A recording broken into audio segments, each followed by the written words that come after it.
It is my privilege to introduce our next speaker, Melina Jampolis, MD. It's easy to get a little distracted by her stunning good looks and her vibrant personality, but she's actually got an amazing background that I'd like to share just a little bit with. She is an internist and board-certified physician and nutrition specialist. She's the immediate past president of the National Board of Physician Nutrition Specialists. For the last 17 years, she's specialized exclusively in nutrition for weight loss, disease prevention, and treatment. I did feel a little bit guilty eating some of this dessert today, but, you know, I did it. She's a graduate of Tufts School of Medicine, where she completed her residency in internal medicine at Santa Clara Valley Medical Center, a Stanford University teaching hospital. In 2005, Dr. Melina hosted a program on Discovery Network's Fit TV titled Fit TV Diet Doctor, and she's been a contributing member of CNN since 2008. She's written 4 books on nutrition. She's a frequent guest on numerous popular TV shows, many of which I'm sure you've heard of: Live with Kelly and Ryan, The Doctors, The Dr. Oz Show, CNN, Fox News, etc., etc. Dr. Melina lives right here in Los Angeles with her husband and 2 young sons and maintains a small private practice in LA. Dr. Melina. Good. Thank you.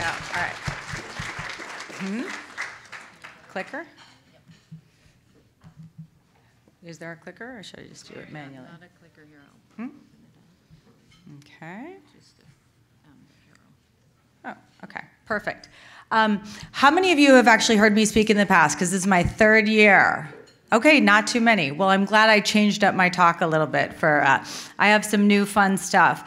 Thank you for being here. It's wonderful, you know, listening to some of Dominic's comments. You know, I really believe in empowering patients through nutrition. And I think it's something that is accessible to everybody on any budget. There's something better that you can do for you when it comes to nutrition every day. So hopefully, and I'm going to try to speak a little quickly to leave a few minutes for questions. We don't have a lot of time, but hopefully you'll take something away that really is actionable that you can do when you get home tonight. So that's kind of exciting to improve your health. So again, I really believe in the concept of food as medicine. I'm going to talk a little bit about how that works, diet and inflammation. And my latest passion, which I'm going to talk more about today, is spices. I just wrote a book about spices. I am obsessed with the healing powers of spices, prevention and healing. I think in this country and in our culture, we markedly undervalue the role of spices and herbs in our diet. They just don't have the rich cultural history that other countries do throughout the world, and I think it's a tragedy because, as you'll see, spices and herbs have a tremendous benefit to improve our health, and it's so easy. I bet you all have many disease-fighting spices in your cabinet right now, so go home and dust them off. That's that's their orders. So this is, you know, I've also become much more involved with, you know, a little bit. I used to just show this slide, you know, genetics loads the gun and lifestyle pulls the trigger, which I very much believe in. But I've recently become much more involved with the idea of nutrigenomics and nutrigenetics, which is actually that lifestyle and especially diet choices can actually turn genes on and off that regulate our health, turn down, you know, poor nutrition. So I think this is a very exciting thing to understand truly how much influence you have over what happens to you through both lifestyle choices, but then also how those lifestyle choices impact how our genes are expressed in your body. So inflammation is one of the main areas that I focus on in nutrition. And I'm not talking about the inflammation exactly, the acute inflammation when you bang your knee and it swells up and it's red. I'm talking about a more chronic, simmering process that's happening in many of our bodies at low levels that has been linked to a number of diseases, including diabetes, cancer, heart disease, Alzheimer's, autoimmune diseases, arthritis, neurologic diseases. Obesity is one that I'm particularly interested in. We now understand that fat, unfortunately, is a lot smarter and more active than we thought, and inflammation plays a role in that. One area that I've become more interested in as I age, trying to do so gracefully, is the association of inflammation with actually skin aging. So you really can improve your appearance, the appearance of your skin, and also decrease your risk of skin cancer by adopting a more anti-inflammatory diet. We're learning more and more every day about the importance of the microbiome, the bacteria that live in our gut, and their role in our health. And it makes a lot of sense because there's 10 times as many bacterial cells in your body right now as there are human cells. So I think for us to have believed that they really weren't significant to our health in the past was a little short-sighted, but we're learning more and more. And again, an anti-inflammatory diet can really help build the healthiest possible bacterial colonies in your butt. That too. Yes, I do.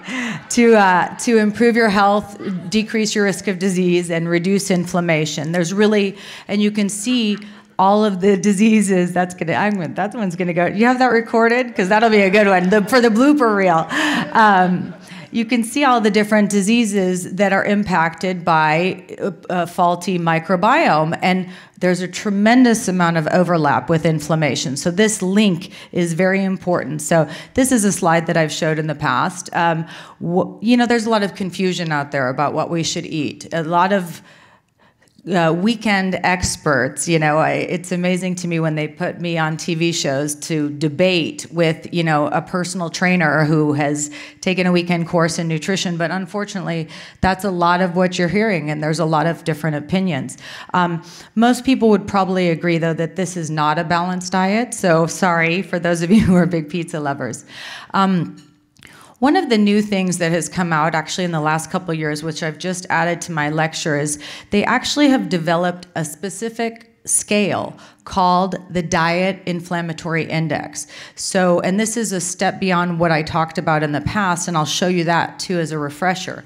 But they took a group of thousands of compounds and wanted to hone in on which ones were truly the most anti-inflammatory and which were the most pro-inflammatory. So we want to suppress inflammation as much as possible. And you can see some of these things that have the highest scores in terms of, so the more that you incorporate these things, garlic, fiber, carotenoids, so any of the orange or red or brightly colored fruits and vegetables, omega-3 fatty acids in salmon, one of the most powerful antioxidants on the planet, along with turmeric. We were talking about the active ingredient in turmeric. It's one of the reasons many doctors hypothesize that the population of northern India has 4 times reduced risk of Alzheimer's disease than any other country in the world because they eat so much curry. So turmeric is one of the main ingredients in curry that gives it that golden color. Flavonoids, plant-based nutrients. Basically, the bottom line is if you eat a variety of colors, you're more likely to get all these potential beneficial flavonoids into your diet. Tea, I'm a huge fan of green tea. It gives you a little metabolic boost too, for those of you who are watching your weight. Ginger as well, a very potent anti-inflammatory. A lot of data showing with arthritis, not only we know of it for digestion, but it also has tremendous data on fighting inflammation and also controlling blood sugar. It actually helps improve your body's response to insulin so that it can get away with using less. So it actually, I have a lot of great success in my office, actually along with magnesium, which you can get from things like beans and leafy greens, in improving patients' blood sugar control. Because as much as I like for people to lose weight, it's not that easy. It's probably not a surprise to any of you in this room, but there's really measures that you can take in your diet, including these foods that are independent of weight loss, that can make you significantly healthier. And then, of course, limiting some of the more pro-inflammatory foods. You don't have to cut them out completely. You can have your cake. Just make sure you have some tea with it afterwards. I'm really about balancing things out.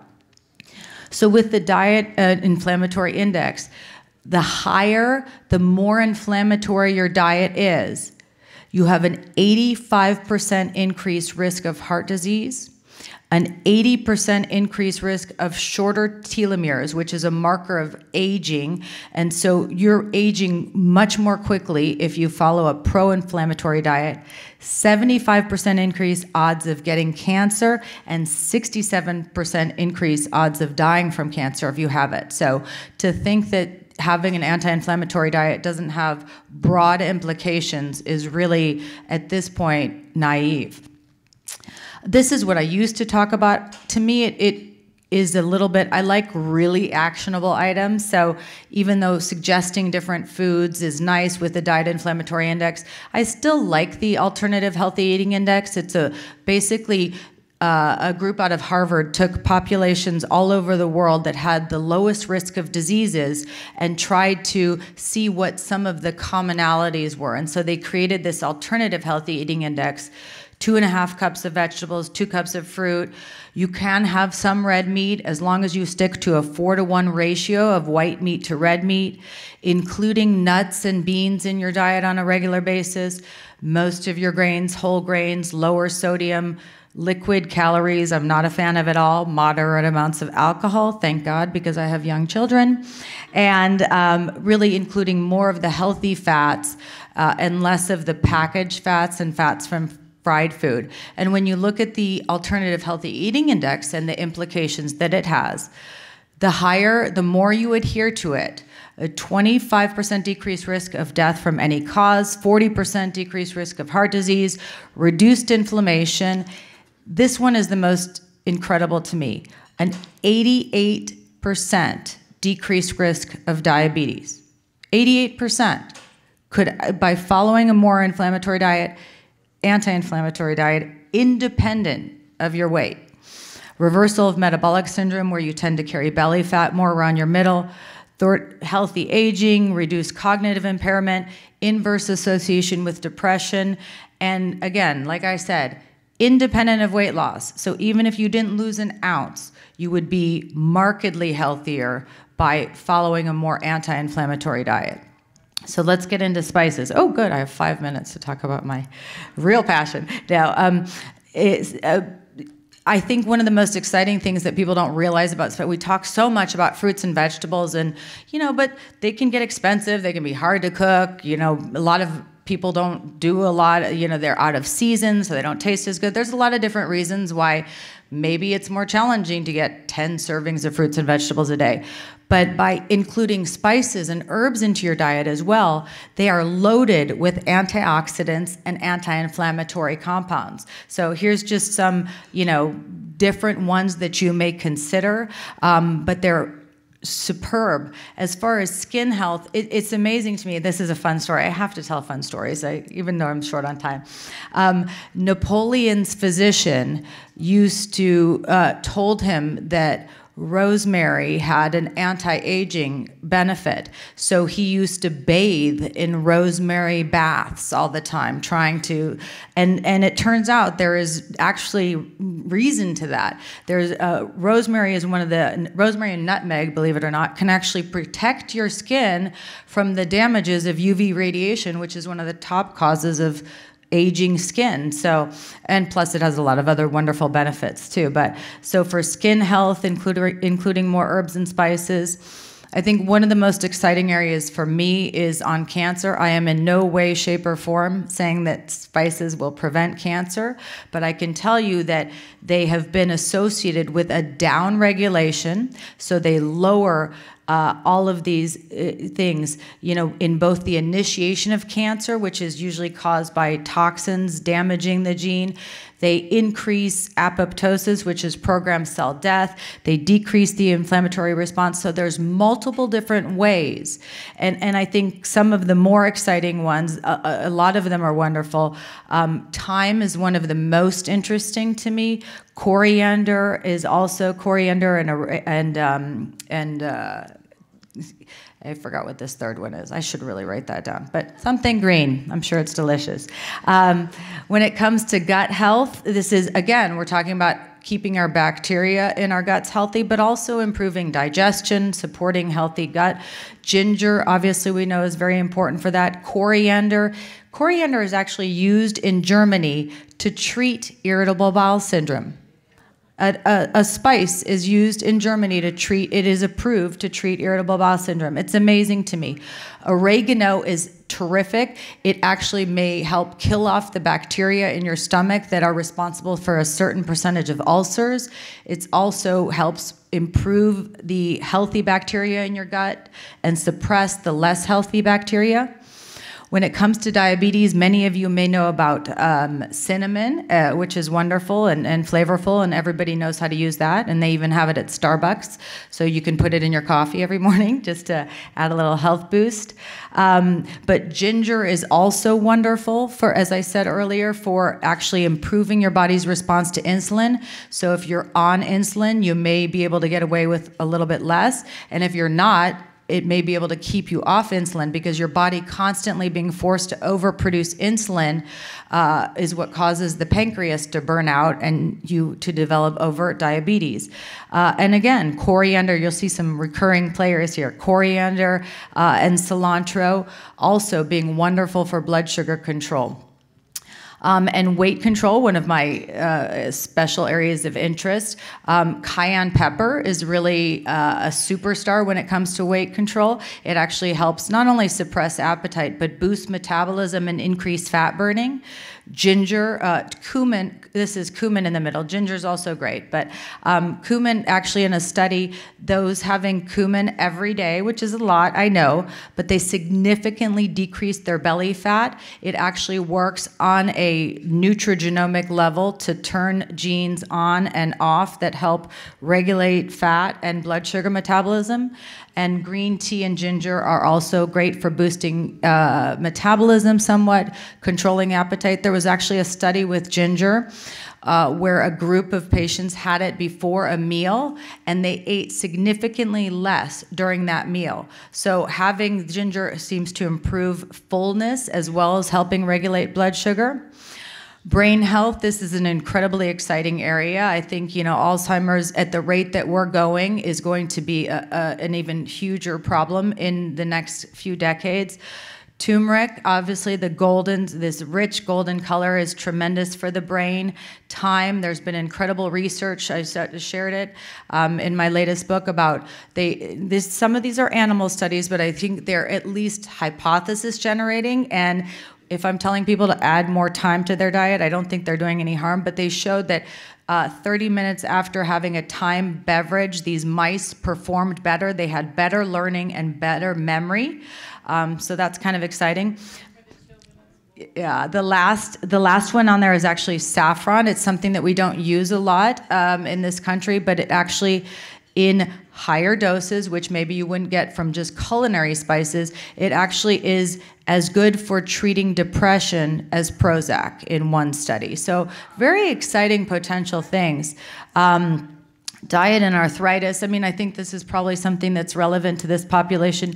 You can see the different foods, not just spices, but there really are, incorporating more into your diet. Cruciferous vegetables, this is broccoli, cauliflower, cabbage, Brussels sprouts, the allium family, garlic, onion, leeks, ginger, turmeric, green tea, and then adopting a more Mediterranean diet rich in olive oil and fish has tremendous anti-inflammatory benefits, and also works on this nutrigenomic, this new field of nutrigenomics, where all of these things actually work on our genes to make us healthier. So your genes are not your destiny. I did it. I found. So these are my 4 books. The Spice Up, Slim Down is my latest. It is not really a diet book, but 100% of the profits go to a charity called Action Against Hunger, which fights childhood malnutrition globally. So I wanted to give it a title that actually helped it sell when I launched it in January on Live with Kelly and Ryan, and she was very good about promoting it as well. And it went to number 4 on Amazon, which was very exciting internationally, and I was able to write a $20,000 check to Action Against Hunger. So it was very exciting. I was going to order some for today, but I forgot. I got a little busy. I've had a lot of medical meetings. I have 8 uncorrected proof. So if any of you are really interested, the book is really fun. It has 80 recipes in it. I'm a terrible cook, so I hired 2 chefs to develop some recipes. And then I went to all my kind of celebrity doctor, trainer, dietitian, actor friends and got them to give me some of their favorite spice-filled recipes. So there really is a lot of cool stuff in there, and hopefully it'll inspire you to go home and dust open the spice cabinet and buy that basil plant at Trader Joe's. You ever seen right? You always smell it, but buy it. And I put basil leaves on my sandwich. I do a turkey sandwich. Yes, I eat bread. I admit it. Not that often, but I do. But I put basil leaves instead of lettuce on my turkey sandwiches, and it is phenomenal with a little Dijon mustard. Anyways, I'm going to stop there. Maybe we have a minute or 2 for questions, and so thank you. Yeah. Yes.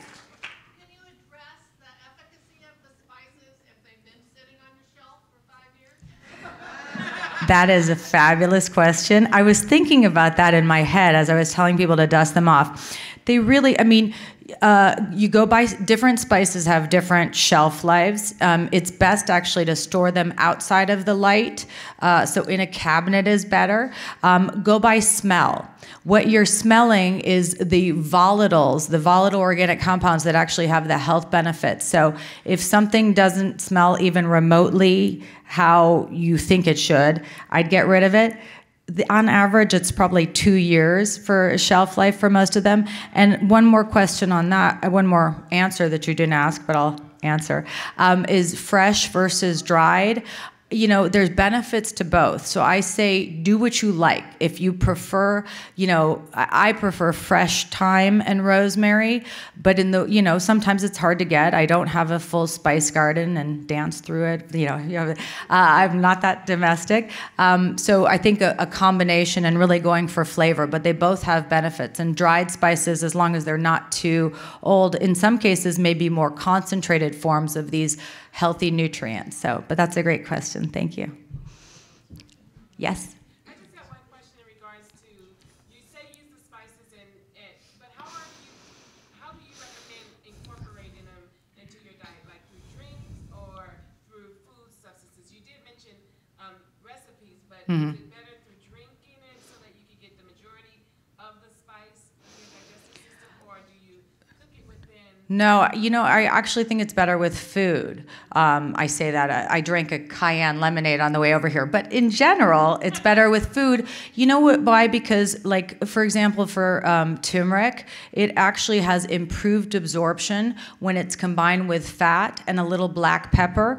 A little black pepper with turmeric actually increases the availability by 2,000%. So within the context of food, I think there's also a tremendous amount of synergy with different types of food. So definitely food, but it's so easy.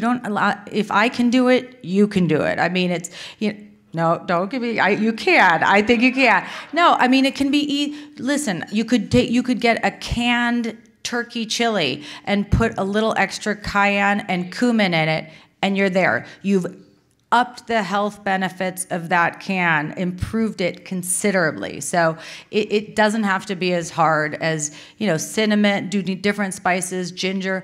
It is fun to experiment with smoothies, though. That's a really good, because I'll do frozen peaches and ginger, or I'll do, you can kind of do different things. So that's fun too, but you can do it. One step at a time. Choose 2 spices and an herb. Okay, we'll go. Thank you. Again, I'll be outside if anybody wants any of the temporary books, but thank you. Thank you for having me again, Dominic.